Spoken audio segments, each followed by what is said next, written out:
Good afternoon. Good afternoon, everybody. You're in the blue today, Paul? Yes, I know. Well, I do follow the blues. I've got my summer sweater on. What do you think? It sort of suits me. It lifts me, doesn't it? Little boy blue comes to mind. That's true. Yeah. Or old man blue. Aye.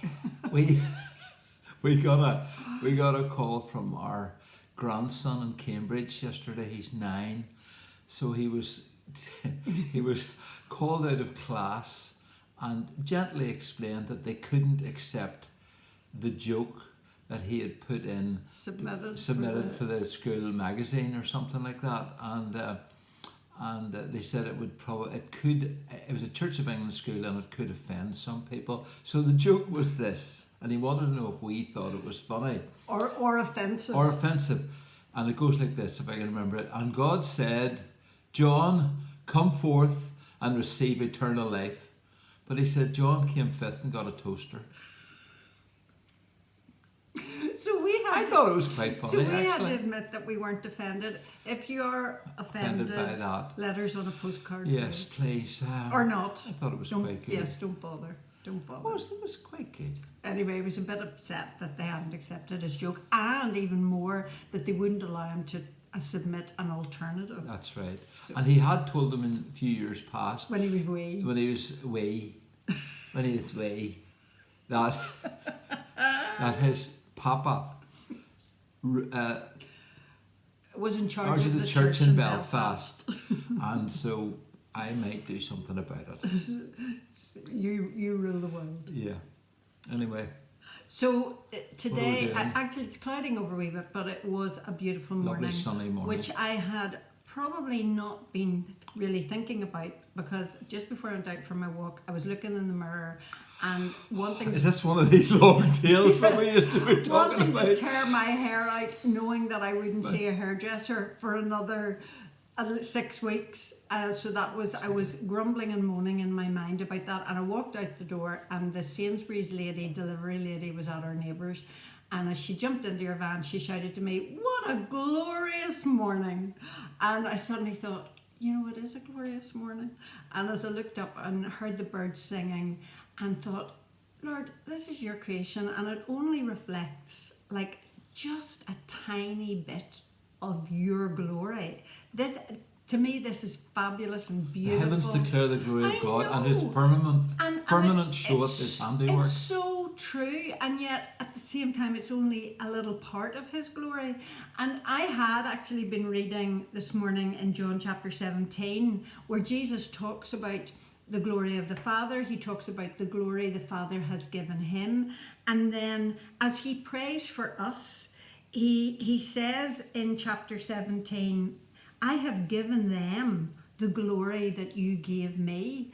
Which, as I was walking then and thinking about the glory of creation, I thought, God, you have given us a glory, which again is sort of mind-blowing that God has given us glory. And I was trying to think, well, part of the glory of Jesus was when the Father opened the heavens and said, "This is my beloved Son in whom I am well pleased." And that God has set his glory on us, that we're image bearers, that we are to reflect something of who he is to the world around us. But not only are we image bearers, but that he has died for us, he has made us his own, and that makes us glorious. It does. So I was very encouraged. I suppose I was thinking, in one sense, all of humanity carries a bit of the glory of God. Absolutely. In terms of the Imago Dei. We are image bearers of God. It was John Calvin who said, we're not as bad as we could be, but we're not as good as we should be. And that's for humanity. There's something in all of us that carry that DNA of God. But of course, the people of God, the children of God, I think have got to be image bearers. And the New Testament puts it like this: we're to be conformed into the likeness of Christ, and we carry the glory of God by our lives and by our actions to the world in which we live. And there's something very powerful about that. And again, back to John Andrew's book, it's on Jacob. It's about face to face. It's about authenticity. And he talks about this whole thing of being authentic people. And he said, when you lie about the truth of who you are and you mask your identity, he said it undermines truth. And there's something in our lives that call us as Christians to be people of truth. And in living the truth, we become trustworthy. Yeah. People, he said, it's not that we don't have Jacob-like tendencies, but we admit to it, and we invite God to come in and change us, and in a more deeper way to reflect His glory and His majesty. And the wonder of that is that as human beings, we, with all of our imperfections, we get to do that we can really. I think it was Wordsworth who said, "I was born trailing clouds of glory," and so we get that, and it made me think too. And I was thinking about how we're image bearers, but that also, God has made us His own because of the death of Jesus. And there's a wee story I used to tell about a wee boy who made a boat. About a wee boy who made a wee boat.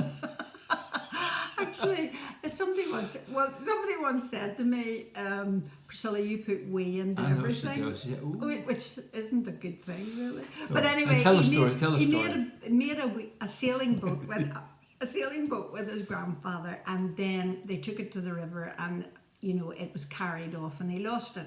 And then in the village, in the second-hand shop, he saw it for sale in the window. Somebody had obviously retrieved it. So he went and he did a whole lot of wee odd jobs to save up his pennies. And then he went and he bought the boat in the second-hand shop. And as he was going out, he was hugging the boat to himself, and he said, "You're twice mine. I made you, and now I've bought you." And so for me today, that the Lord's saying, you're glorious because I made you, and now I've bought you. So just this weekend, great story. It's like a Harry Andrews story, isn't it? Who's Harry Andrews?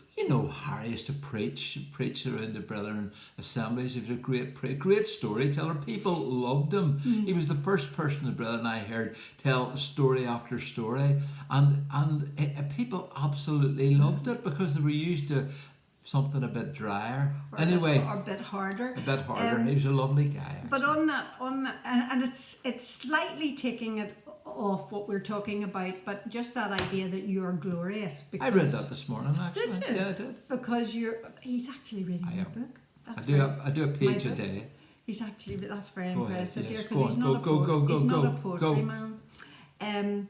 But I wrote this for the International Women's Day last year, and it's along that line about I was born trailing clouds of glory.